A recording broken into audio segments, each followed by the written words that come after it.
যুক্তরাষ্ট্রের কঠোর চাপের মুখে কি শেষ পর্যন্ত পিছু হটতে বাধ্য হলো ইসরায়েল? টানা রক্তক্ষয়ী সংঘাতের পর অবশেষে লেবাননে কার্যকর হচ্ছে যুদ্ধবিরতি।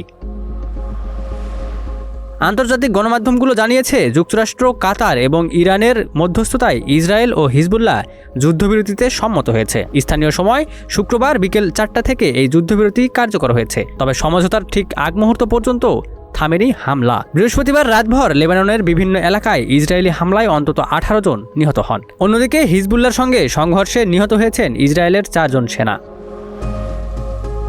এদিকে চলমান উত্তেজনার কারণে সুইজারল্যান্ডে অনুষ্ঠিতব্য যুক্তরাষ্ট্র ইরান বৈঠকও স্থগিত করা হয়েছে। ফলে হরমুজ প্রণালী ও মধ্যপ্রাচ্যের ভবিষ্যৎ পরিস্থিতি নিয়ে নতুন করে উদ্বেগ তৈরি হয়েছে। হিজবুল্লাহ ঘনিষ্ঠ সূত্র বলছে, পূর্ণাঙ্গ যুদ্ধবিরতি ছাড়া কোনো প্রকার আলোচনা সম্ভব নয় বলে ইরান স্পষ্ট বার্তা দিয়েছে। অন্যদিকে তেহরানও জানিয়েছে, নিজেদের জাতীয় স্বার্থ রক্ষায় প্রয়োজনীয় সকল প্রকার পদক্ষেপ নেওয়া হবে।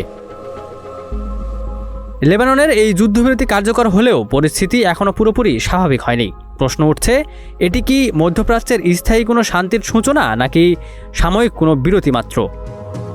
Ikramuzzaman, news flash 71।